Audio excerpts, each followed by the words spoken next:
মৰমৰ প্ৰথম শ্ৰেণী অকণিহঁত, তোমালোক আটাইয়ে পঢ়া শুনা কৰিছানে বাৰু? মোৰ আকৌ চিন্তাই লাগি যায় তোমালোকে পঢ়া শুনা নাই কৰা বুলি, নহয়নে? আৰু তোমালোকতো আটাইয়ে ছবি ভাল পোৱা, নহয়নে বাৰু? কাৰণ ছবিবোৰে কথা কয়। কেনেকৈ কথা কয়? এই ছবিবোৰ চাই চাই আমি কথা কি বুজাইছে আমি গম পাই যাওঁ। তাৰমানে ছবিয়ে কথা কয়। মুখেৰে নক'ব পাৰে, কিন্তু ছবিটো চালে আমি কথা কোৱাজনেই অনুভৱ হয়। এয়া চোৱাচোন, ছবিবোৰৰ নাম কওঁ আহা। পৃষ্ঠা আছে 46 পৃষ্ঠা, 4×6 = 46 উলিয়াই লোৱা। তাৰপিছত চোৱাচোন, এইখন কি বাৰু? জখলা, নহয়নে বাৰু? এইখনেই কিবা কিবি পাৰিবলৈ জখলা। ইয়াত কি আখৰ লাগিছে? প্ৰথমতে বৰ্গীয় জখলা, লত আকাৰে লা। আৰু এইটো জগ, নহয়নে? জগ বুলি কয়। তাৰপিছত এইটো চোৱা, জলকীয়া, পকা পকা জলকীয়া, নহয়নে? তাৰপিছত এয়া জবা ফুল। এই আটাইকেইটা ছবিতে দেখোন কি লাগিলে? বৰ্গীয় জ এটাহে প্ৰথম ধ্বনি লাগিলে, নহয়নে বাৰু? গতিকে বৰ্গীয় জৰ আখৰ আৰু কি কি আছে? জবা ফুল আমি পালোৱেই, জলকীয়া পালোৱেই, জগ পালোৱেই, জখলা পালোৱেই, নহয়নে? জগমগ, তোমালোকে দেৱালী ফুটোৱা জগমগ, নহয়নে? জাপি, জগমগ, জিকা, তাৰপিছত জাকৈ বা জকাই, নহয়নে? এইবোৰ শব্দ তোমালোকে বৰ্গীয় জৰ পৰাই পাবা। জল মানে পানী, নহয়নে? তোমালোকে যিমান পাৰা সিমান নতুন নতুন শব্দ শিকিব লাগিব দেই। এই বৰ্ণ এটা পালে তাৰ পৰা আৰু কি কি শব্দ ওলায় সেইবোৰহে চিন্তা কৰি থাকিব লাগিব। ক'ত কিবা দেখিলে মানে এইটো ছবিত কি বৰ্ণ লাগিব বাৰু? তেনেদৰে তোমালোকে যেনিবা এই দেখিলা জামু, পকা পকা জামু দেখিলা, তাত কি লাগিলে? বৰ্গীয় জ লাগিলে। জলফাইত কি লাগিলে? বৰ্গীয় জ লাগিলে, নহয়নে? এনেকৈ ক'তনো বৰ্গীয় জটো লাগি আছে তোমালোকে কিন্তু বিচাৰি উলিয়াব লাগিব। আৰু যে সোনকালে বিচাৰি উলিয়াই তাকে আমি চোকা বুলি কওঁ, নহয়নে? ঠিক আছে। তাৰপিছত চোৱাচোন, এইখিনি আছে এই জ আখৰ থকা ছবিত ৰং কৰোঁ হা। এইবোৰ তোমালোকে ৰং কৰিবা। জবা ফুলৰ ৰং কেনেকুৱা? ৰঙা ৰঙা, নহয়নে? ৰঙা ৰঙা ৰঙা জবা ফুল ৰঙা, নহয়নে? ৰঙা ৰঙা ৰঙা গোলাপ ফুল ৰঙা। এনেকৈ তোমালোকে কি কি ৰঙৰ থাকে? অৱশ্যে জবা ফুল কেৱল যে ৰঙা থাকে সেইটো নহয় কিন্তু দেই। বগাও থাকে, গুলপীয়াও থাকে, আজিকালি হালধীয়াও থাকে। গতিকে তোমালোকে কি ভাল পোৱা সেই ৰঙেই দিবা। তাৰপিছত এইটো হ'ল মধুৰি বুলি তোমালোকে কোৱা, যিটো ইংৰাজীত কয় গুৱাভা, নহয়নে? মধুৰিআমটো এতিয়া ওলাব আৰু, নহয়নে? মধুৰিআম কিন্তু বহুত ভাল ফল দেই, সেইটো খাবা আগত। এইটো হ'ল জলকীয়া। গতিকে পকা জলকীয়া আঁকিলে ৰঙা ৰং দিবা, আৰু কেঁচা জলকীয়া আঁকিলে তোমালোকে কি ৰং দিবা? সেউজীয়া ৰং। ঠিক আছে।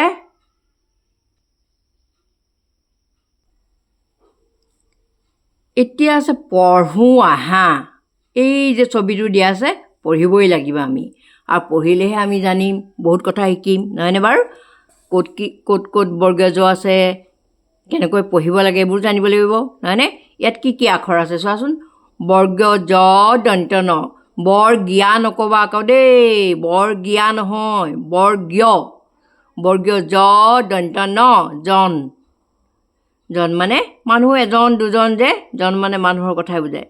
জকা, বৰ্গীয় জ কট আকাৰে কা, জকা মানে মানুহৰ শৰীৰৰ যিকেইটা হাড় থাকে যে ওলোৱা, সেইটো জকা বুলি কোৱা হয়। আৰু জকা আছে বাৰু, ডাঙৰ হ'লে জানিবা। জাপি, বৰ্গীয় জত আকাৰে জা, পথ-ইকাৰে পি, জাপি, নহয়নে? জাপিটো কি? মূৰত লোৱা জাপিও আছে, নাচনীয়ে নচা জাপিও আছে, নহয়নে? সৰুদৈয়া জাপি, বৰদৈয়া জাপি আৰু হালোৱা জাপি, নহয়নে? পথাৰত যিটো লয় হালোৱা জাপি, সাধাৰণ জাপি টকৌ পাতেৰে সজা হয়, সেইটোও জানি থোৱা। তাৰপিছত জিকা, বৰ্গীয় জত ইকাৰে জি, কট আকাৰে কা, জিকা, নহয়নে? জিকা এই বাৰিষাৰ পাচলি এবিধ, লতাজাতীয় গছ। জগত, বৰ্গ জগত, অন্ততঃ জগত মানে হৈছে আমাৰ পৃথিৱীখন। কাৰোবাৰ নামো থাকিবও পাৰে, জগত বুলি দিবও পাৰে। এতিয়া আহোঁ, লিখোঁ আহা। এই বৰ্গ জটো দেখিছানে কোনফালৰ পৰা প্ৰথমতে আৰম্ভ কৰিছে? এইখিনিৰ পৰা এনেকৈ কৰি তাৰপিছত এইডাল লগাইছে। এইখিনি তোমালোকে কৰিবা। আৰু বৰ্গ জৰ ওপৰত মাত্ৰা আছেনে? প্ৰথমতে এইটো চাবা, মাত্ৰা আছে। গতিকে আমি মাত্ৰাডাল দি ল'ম প্ৰথমতে। কেনেকৈ আৰম্ভ কৰিছে? পোনে পোনে নহয় দেই, তোমালোকে পোনে পোনে লিখা, কিন্তু অকণমান আমাৰ বাওঁ হাতখন এইখন নহয়, বাওঁ হাতখনৰ ফালে অকণমান বেকাকৈ টানিবা। তাৰপিছত ঘূৰাই দি একে পাকতে থৈ দিবা এইখিনিতে। তাৰপিছত ইয়াৰ যে এডাল হাকুটা আছে, হুক এডাল আছে নহয়নে, এইডাল কেনেকৈ দিব লাগে? এনেকৈ দেখিলা? আকৌ এটা দেখুৱাই দিছোঁ চোৱা। প্ৰথমে মাত্ৰা, তাৰপিছত আঁচডাল বাওঁ হাতৰ ফালে অকণমান বেকাকৈ টানিবা। মোৰ বাওঁ হাতখন এইখন নহয়নে? এই বাওঁ হাতৰ সোঁহাতে পেঞ্চিল ধৰি আছোঁ, বাওঁহাতে কিতাপখন ধৰি আছোঁ। গতিকে এইফালে এই বাওঁ হাতখনৰ ফালে তোমালোকে অকণমান এনেকৈ দিবা চোৱা। আৰু নেৰিবা কিন্তু, এই পাকটো নেৰিবা।